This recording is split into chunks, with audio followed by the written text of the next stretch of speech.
Hi class, Jolene here. I want to show you how to create patterns using the Blob brush tool. So I have two different sets of shapes here that I made with the Blob brush.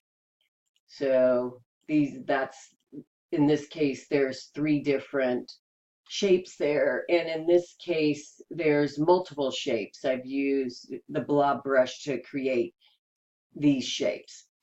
So to make a pattern, you select the pieces. Now you can do this with one object, two objects, three objects, multiple objects. And this is what you should experiment with, how do these different things work. So in this case, I'm going to select all three of these, and I'm going to drag this into my swatches. You can see here I've already created a whole bunch of other patterns, but this is the one that I just now created and drug into my swatches.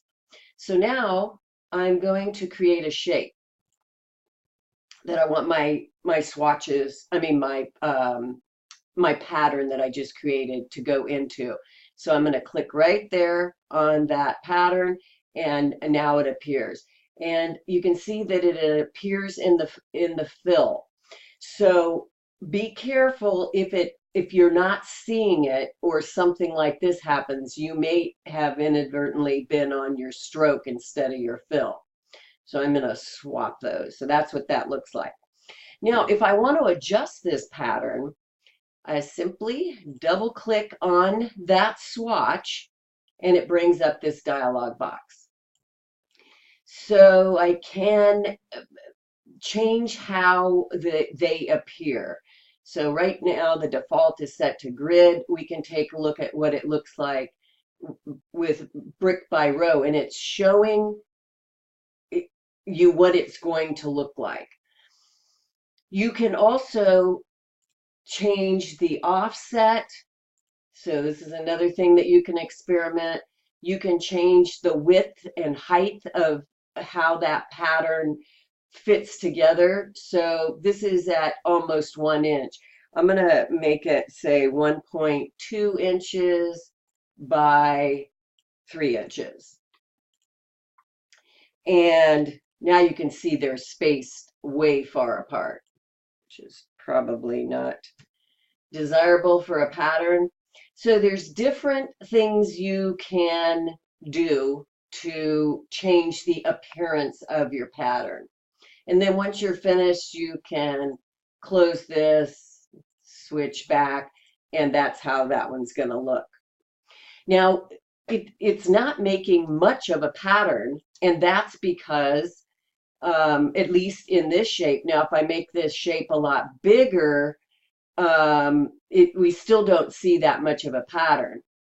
So, but watch what happens if I make these. I'm going to make a copy of these. So I'm going to hold down Alt to make a copy.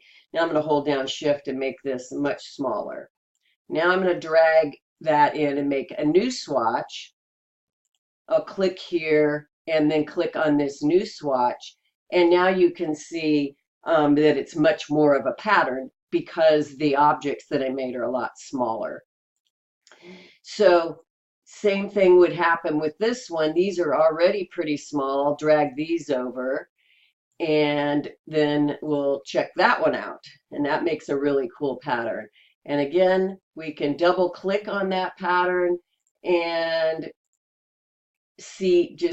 So now they're being filled in a hexagon shape.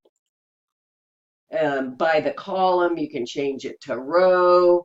Again, experiment with all these things in the pattern options because you can do some really interesting things with patterns.